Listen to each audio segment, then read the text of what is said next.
मध्ये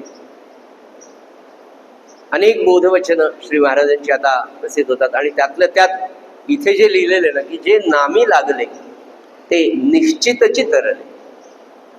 महाराजांचा शब्द आहे ना की तुम्ही फक्त एवढं करा, मी सांगेल तसं वागा, तुम्हाला रामरूप केल्याशिवाय मी सोडणार. एवढं मोठं आश्वासन आहे. तुम्ही फक्त मी सांगेल तेवढं ऐका, मी सांगेल असं करेन असं मला एक आश्वासन फक्त द्या, मी तुम्हाला रामरूप बनविल्याशिवाय राहणार नाही. हे थोरल्या महाराजांचं बोधवचन. आणि परवाच्या दिवशी आपलं जे बोलणं झालं की नंदूमामा अनुग्रहाला गेले, त्यांनी विचारलं की 13 कोटी रामनाम झालं तर महाराज दर्शन होईल का रामाचं? तर महाराज म्हणाले, अरे रामाचं दर्शन काय, राम होशील म्हणाले. राम काय तादात्म्यता या आपल्या परंपरेतल्या सगळ्या संतांची हो, नाही का? तर सज्जन हो, या रामरूपाकडे, या स्वरूपाकडे, या आत्मारामाच्या दर्शनाकडे जाण्याचा जो मार्ग आहे ना, कलियुगामध्ये सगळ्यात म्हणजे म्हणलं ना तुम्हाला की कन्सेशन ज्याला म्हणतात, सत्ययुग, त्रेतायुग, द्वापार आणि कलियुग, या आधीच्या तिन्ही युगांमध्ये भगवंताला भेटणं किंवा भगवंत आपल्याला भेटणं, भगवंताचा साक्षात्कार किंवा दर्शन होणं, याच्यासाठी फार वेगवेगळे यज्ञ, याग, पूजा, अर्चन, तपश्चर्या, घरदार सोडून जा, 10,000 वर्ष जप करा. पण कलियुगामध्ये खरं म्हणजे या युगाचा धर्मच नाम आहे. कलियुगाचा धर्म नामस्मरणच आहे. म्हणून इतकं सोपं आणि इतकं सहज, पण महाराज तेही सांगतात की जे सोपं असतं ना ते बऱ्याच वेळेला नवे नवे करायला फार अवघड असतं. जास्तीत जास्त वेळेला घेऊन नाम. आता काय रिटायर्ड झाल्यावर घेऊ, रिटायर्ड व्हायच्या आधीच रामनाम दुसरेच आपल्यासाठी म्हणतात, ती गोष्ट वेगळी. सद्गुरूंचं चिंतन करत असताना मी म्हटलं ना तुम्हाला की शुकासारिखे हे महाराजांसाठीच नाही तर जिजीमाय सारखं सुद्धा, जिजीमायचं सुद्धा तेवढंच त्यागमय जीवन होतं. जिजीमायच्या जीवनचरित्राचा जर आपण विचार करायला गेलो तर सगळ्या स्त्री सुलभ भावना, आपला पती हा परमेश्वर आहे याची इतकी पक्की खुणमाट त्यांनी बांधली होती. जिजीमायच्या चरित्रामध्ये आपल्या सगळ्यांना माहिती की वयाच्या 9व्या वर्षी जिजीमायचं लग्न झालं. त्या काळची परिस्थिती, आणि छोटी मुलगी घरामध्ये आल्यानंतर ती सुनबाई, तिचं काही वेगळं स्टेटस आज जे आपल्याकडे असतं की नाही, तिचं पॅकेज इतकं आहे, मग तिलाही सन्मानाने वागवा वगैरे वगैरे.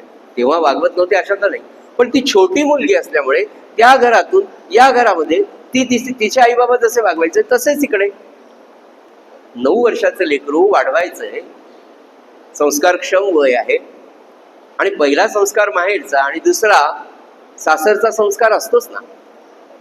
तसं 9 वर्षाच्या या मुलीला तेव्हापासनं मुकुंद अण्णा, गंगामाय, आदरणीय बाबाजी, गोपाळ शास्त्री, हे सगळे, नानी, दादी, हे सगळे व्यक्तिमत्व वाढवत असताना ते छोटं लेकरू हे पण आपल्याला कन्सिडर करावं लागेल.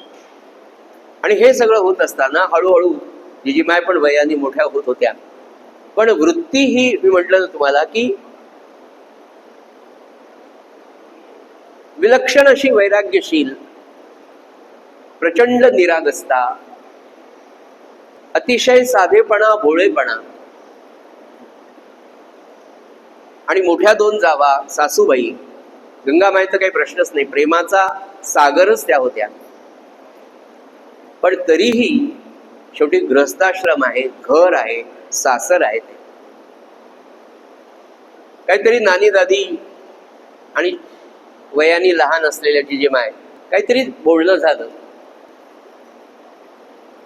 आणि महाराजांच्या ते कानावर आलं की जिजीमाय मोठ्या वहिनीनं काहीतरी बोलल्या. वय लहान, समज, प्रापंचिक समज आपण असं म्हणूया, ती कमी असल्यामुळे काहीतरी भांडण लागलं असावं, काहीतरी छोटं कारण झालं. आणि महाराज म्हणाले की आता पुढे चातुर्मास सुरू होते, उद्यापासनं नाही आतापासनं 4 महिने बोलायचंच नाही, फक्त श्रीराम श्रीराम म्हणायचं. त्या क्षणी ती आज्ञा जशीच्या तशी जिजीमायनी पाळली. पुढले 4 महिने जिजीमाय हो नको नाही या सगळ्यांसाठी फक्त श्रीराम श्रीराम श्रीराम श्रीराम श्रीराम श्रीराम. पती आज्ञा प्रमाण, पती परमेश्वर माना.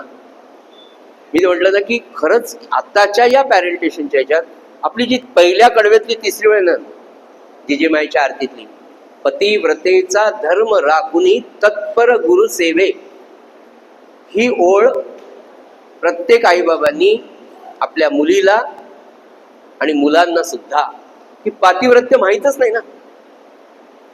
किती विद्यार्थ्यांना आपल्या आपल्या म्हणजे अनुग्रहित असलेल्या किती घरांमधल्या मुलांना ब्रह्मचर्य आणि पातिव्रत्य हे शब्द माहिती आहेत, ते कन्सेप्ट माहिती आहेत. पॅरेंटेशनचा हा सगळ्यात मोठा प्रश्न आहे. उपासना का मुलांना उपासनेला थोडी बळजबरी करा. अहो एखादी ट्युशन, एखादा क्लास बुडला ना आठवड्यातला, काहीच फरक पडत नाही.